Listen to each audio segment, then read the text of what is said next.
하루 종일 주식만 연구하는 남자 조성일, 주식의 인생 건 남자 김대호입니다. 안녕하세요. 네, 반갑습니다.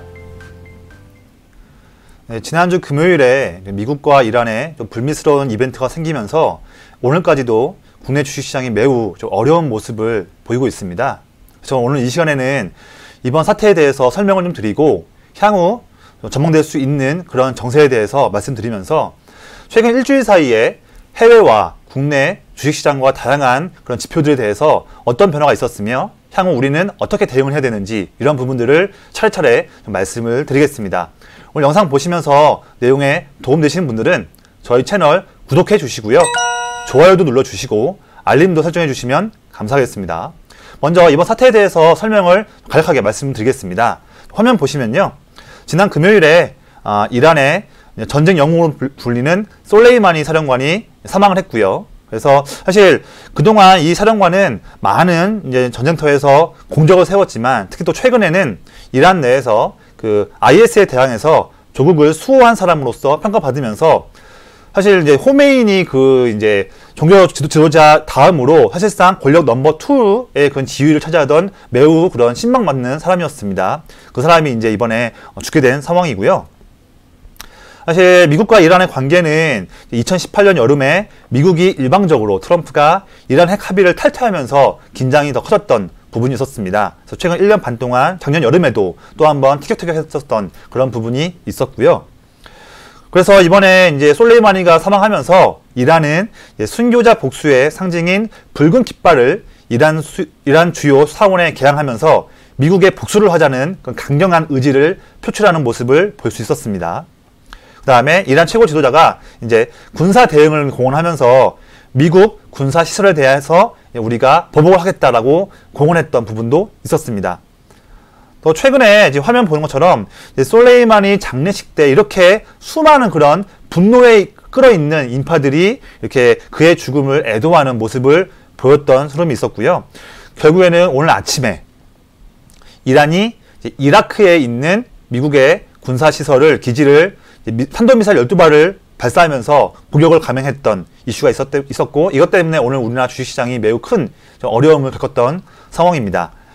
근데 오늘 장 중에도 사실 뭐 좋은 진짜 뉴스, 가짜 뉴스가 혼재하면서 뭐가 맞는 뉴스인지 모를 만큼 다양한 뉴스가 나왔는데요.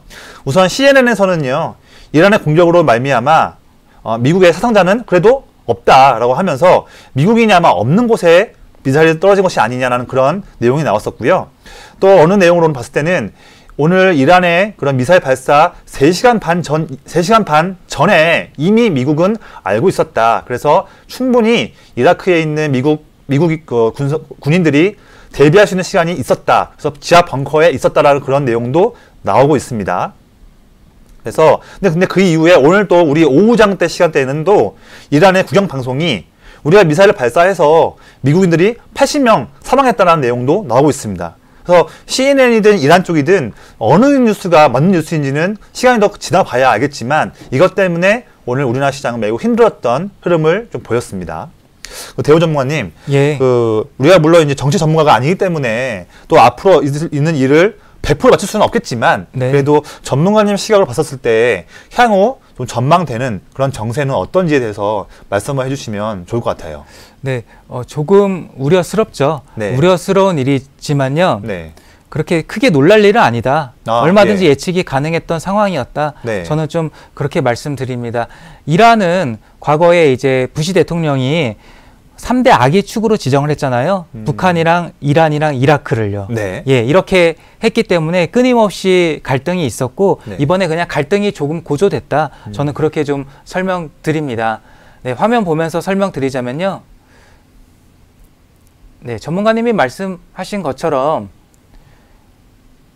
미국, 이란은요, 끊임없이 계속해서 분쟁이 있었습니다. 네.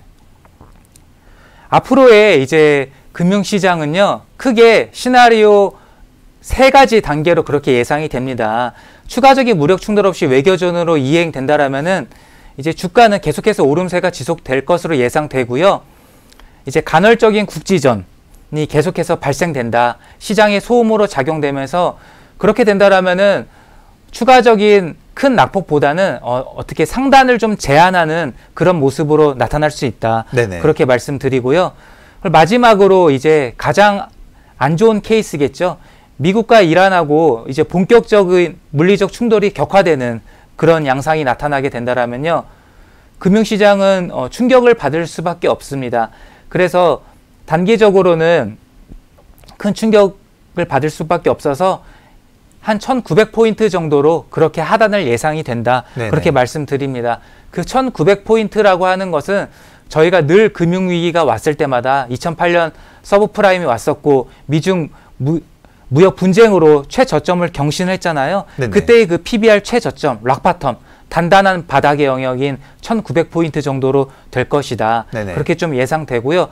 1900포인트 정도라면요. 우리나라는 지금 매우 밸류에이션이 저평가되어 있잖아요. 그렇죠. 그렇기 때문에 오늘 종가 기준으로 약 한 12%의 하락, 그 네. 정도가 최악의 상황이 발생돼도 그 정도 선에서는 반등이 나올 거다. 네네. 이번에도 그 정도 선에서는 지지가 될 거다. 그렇게 좀 말씀드립니다. 그렇군요. 예. 이런 불확실성이 증대되면서요. 안전자산이 이제 채권이나 금값이 급등하게 됐다. 네. 좀 그렇게 말씀드립니다. 네. 그런데 이러한 것은요. 예측이 불가능하다. 저는 그렇게 말씀드려요. 왜냐하면은 어떤 부분에서 예측이 불가능하냐면요. 자료화면 보시면요. 미국은 항상 이런 일이 났을 때마다 미리 의회의 승인을 받지 않고 대통령이 단독으로 그렇게 결정했던 역사가 훨씬 많습니다. 그렇죠. 이래버리면 예측할 수가 없죠. 네. 예. 트럼프가 무슨 일을 할지 아마 본인 자신도 모를 거잖아요. 예. 네. 이란이 어떻게 대응할지에 따라서 달라지기 때문에 예측은 불가능하다. 그렇기 때문에 우리는 대응의 영역이 좀 필요하고 안전한 주식을 보유해야겠다. 저는 네. 좀 그렇게 말씀드립니다. 그런데 이렇게 불확실성이 증가가 되면요. 안보 결집 효과라는 효과가 발생되게끔 되어 있습니다. 말이 좀 어려운데 설명 한번 부탁드리겠습니다. 네. 좀 쉽게 설명드리자면요. 형과 동생이 싸우다가도 네. 갑자기 깡패가 말 걸면서 싸우면요. 네. 형제끼리는 급격히 화해를 하잖아요. 그리고 그렇죠. 바로 화해한 다음에 깡패랑 싸워야죠. 예, 깡패랑 예. 싸우겠죠. 예. 그렇습니다. 좌우가 항상 그렇게 싸우다가도 네. 전쟁이 발생되게 되면은 대통령 지지율이 상승한다. 정치학적으로 그렇다. 네. 그렇게 좀 말씀드립니다. 자료화면 보시면요. 이게 대통령의 지지율인데 50% 정도였던 지지율이 9.11 테러가 발생되면서 90%까지 네. 수직으로 상승했다. 위기가 오면은 사람들은 뭉치게 되어 있다. 네네. 이라크 침공, 사담 후세인 체포 때도 이랬던 현상이 계속 발생됐다. 주요 사건별로요. 항상 대통령 지지율은 올랐던 경우가 매우 많았다. 네네. 저는 그렇게 말씀드려서 11월에 있을 트럼프 대선을 위해서라도 네네. 트럼프 대통령은 정치적으로 조금씩 이용할 수밖에 없다. 네. 저는 좀 그렇게 좀 말씀드립니다. 트럼프가 우리가 봤을 때는 괴짜고 네. 생각 없이 바로 그냥 이렇게 하는 줄 알지만 그래도 보면 상당히 머리가 좋은 사람 같아요. 예, 맞습니다. 복잡한 그런 관계들을 다 좀 본인한테 유리하게끔 이용을 하는 그런 사람 같습니다. 예. 그렇죠. 그렇지만 가장 중요한 것은 국민들은 경제적으로 실패한 대통령을 용서할 수가 없어요. 그렇죠. 경제는 매우 중요하죠. 그렇죠. 그런데 미국 사람들은 401K로 퇴직연금을 강제적으로 주식에 투입하기 때문에 네. 증시가 빠지면은 트럼프 대통령은 대선에 성공할 수가 없습니다. 네네. 그래서 전면전으로 갈 가능성은 트럼프 대선을 위해서라도 네. 극히 드물다. 네. 저는 좀 그렇게 말씀드립니다. 그렇군요. 네. 전문가님께서는 향후 정세에 대해서 좀 어떻게 생각하시나요? 저도 대우 전문가님과 거의 좀 비슷한 부분인데 네. 저도 좀 저의 좀 시각과 다양한 그런 좀 일리가 있는 그런 내용들을 좀 모아서 정리해봤습니다. 예. 화면에 좀 내용을 정리해봤는데요.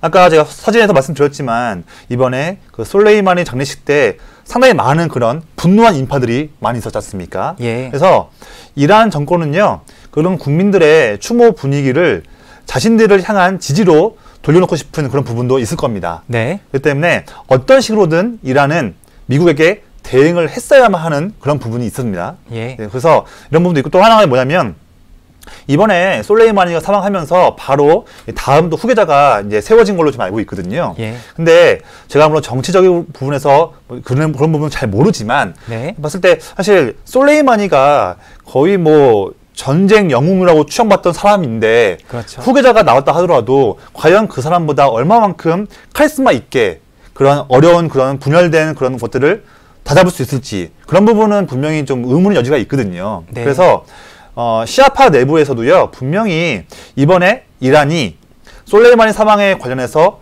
대응을 미국에게 할 때 대응을 어설프게 해버리면 네. 내부 결속도 못하고 스스로의 그런 좀 다툼도 또 강해질 수도 있다. 네. 스스로 분열할 수도 있다라는 부분도 아마 있기 때문에 이란 그 시아파 정권과 이란 같은 경우에는 이번 대응을 어떻게 해야 할지 많이 고민을 했을 것입니다.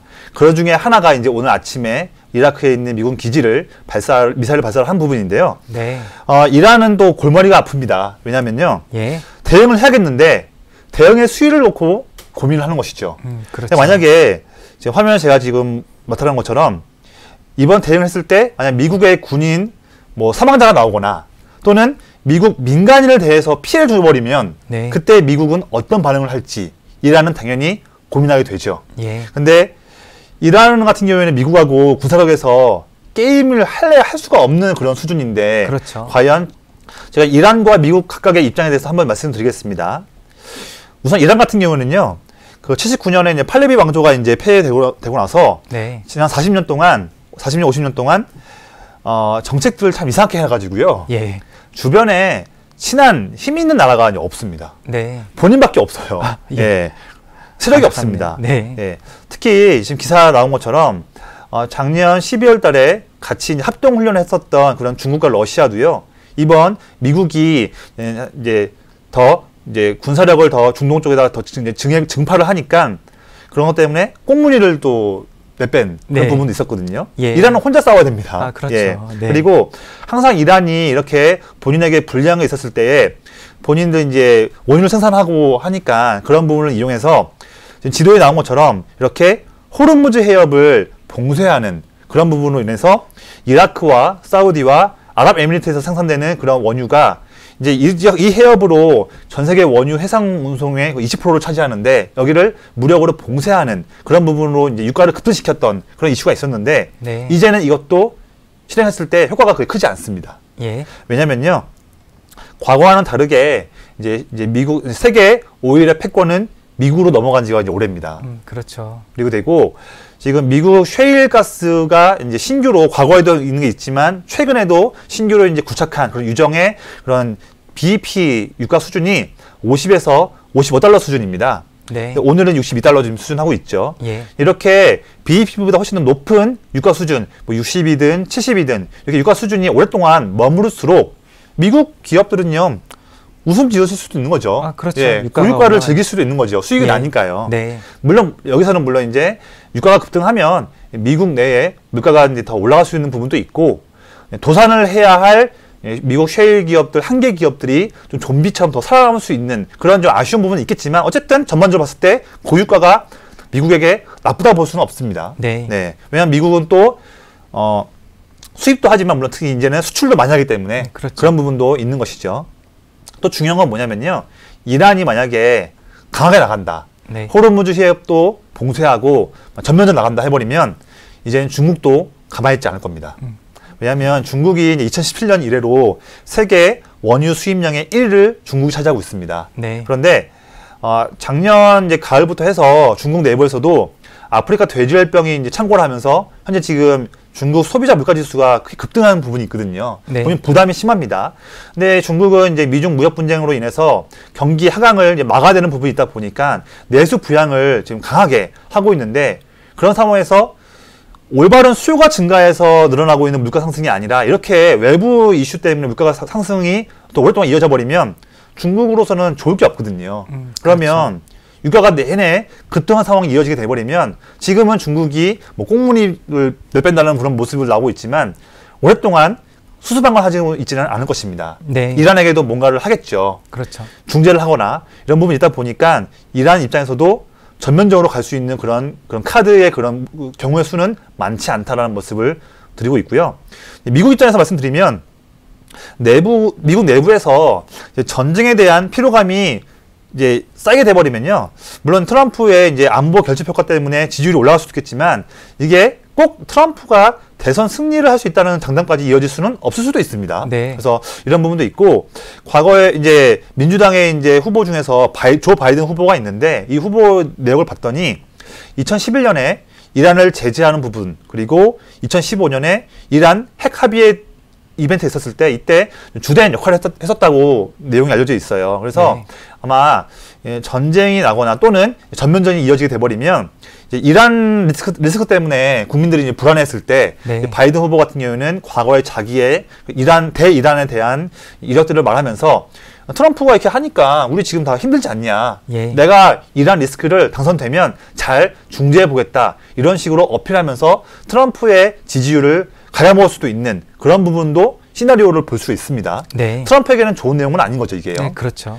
그래서 마지막으로 유가 급등이 지속되면 아까 말씀드린 것처럼 물론 이제 셰일 기업들의 이익이 늘어나는 것도 물론 있겠지만 미국 내에 단기 물가가 상승할 수 있는 여지가 있기 때문에 유권자의 표심이 움직일 수도 있는 거죠. 네. 본인들의 삶이 물가가 올라와 버리니까요. 그렇죠. 소비가 예. 좀 둔화되겠죠. 네. 그럴 수 있죠. 예. 미국은 특히 GDP의 70%가 소비 부분인데 네, 이런 그렇죠. 부분도 있고 물가가 올라와 버리면 이제 트럼프가 싫어하는 네. 이제 연준이 금리를 또 올릴 수도 있습니다. 아, 예, 맞아요. 그렇기 때문에 네. 물가가 상승하는 뭐 CPI나 아니면 이제 개인 소비 지출 PCE가 2% 이상 뭐 더 크게 막 올라와 버리면 트럼프 입장에서 좋은 건 아니에요. 그래서 그리고 있고 마지막으로는 이제 유가가 내내 고유가가 쭉 이어져 버리면 트럼프의 표밭이 두 가지가 있지 않습니까? 네. 이제 판벨트와 러스트 벨트가 있는데 뭐 판벨트 쪽이야 미중 무역 분쟁 관련해서 이제 협상을 유도하면서 하고 있지만 이제 러스트 벨트 쪽에 속한 기업들이 고유가로 인해서 마진이 축소되니까 네. 반발 일으킬 수도 있는 부분이 있다 보니 미국도 전면전을 펼치는 것이 트럼프에게 그렇게 이득만 주는 상황은 아니라고 볼 수 있습니다. 단기적으로는 뭐 탄핵 이슈를 회피하고자 하는 부분도 있고 네. 여러 가지 내용이 있겠지만 쭉 이어진다 한다면 트럼프에게 이룰 것은 없다는 부분도 우리가 내용을 좀 봐야겠죠. 그래서 네. 결론적으로는 양국의 도발 수위는 높아질 수 있겠지만 둘 다 실제 전면전 가능성은 크지 않을 전망으로 좀 보고 있습니다. 네. 네. 네, 그러면 저는 그 주식시장이나 네. 예, 채권시장은 그러면은 좀 어떻게 좀 변화가 있었죠? 네, 뭐 지난 금요일부터 지금 미국 이란 이슈가 지금 더 불거졌으니까 네. 최근 한 일주일 정도 사이 때에 글로벌 주요 그런 자산군들의 좀 변화를 좀 보면 네. 어떤 금융시장 어떻게 이걸 해석하는지를 볼 수 있을 텐데요. 화면을 준비해봤습니다. 예. 먼저 미국 나스닥 지수는 상승하는 추세 깨진 거 없죠. 네. 그렇죠. 없고 미국 달러 같은 경우에도 작년 하반기부터 이어지고 있는 달러 약세 전환 추세가 깨진 게 없습니다.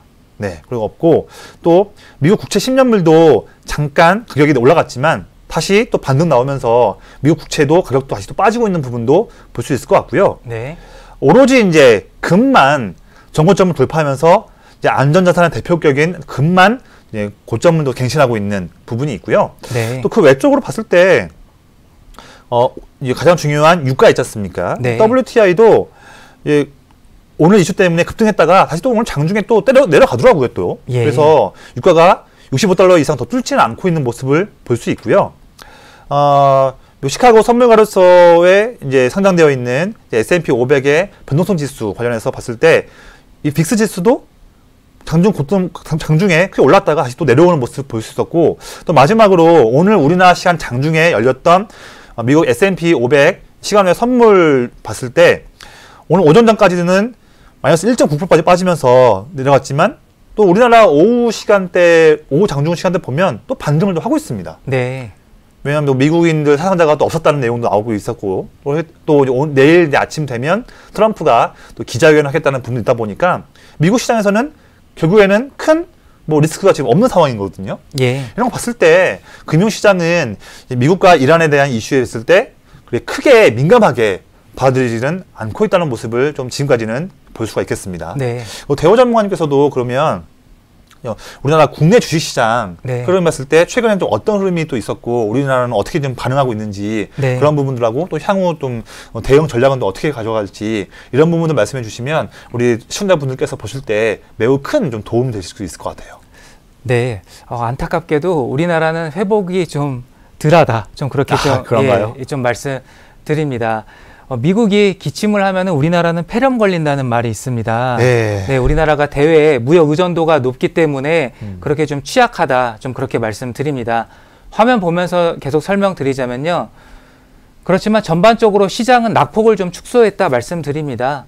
오전 오전에 최저점을 찍고 이제 계속해서 반등이 나오고 있다. 좀 그렇게 말씀드리고 수급으로 봐도 올해 들어서 계속해서 외국인들은 순매수 기조를 이어가고 있습니다. 네. 오늘도 2,200억 넘게 이렇게 순매수를 했다. 네. 예, 그렇게 좀 설명드립니다. 물론 뭐 외국인 매수 중에 대부분은 거의 네. 아무래도 삼성전자와 SK 하이닉스를 순매수하는 외국인 수급일 수 있겠지만 사실 뭐 우리나라 시장 자체를 회피하려고 한다면 오늘 그래서 순매수도 안 했겠죠. 네, 사실요. 맞습니다. 예.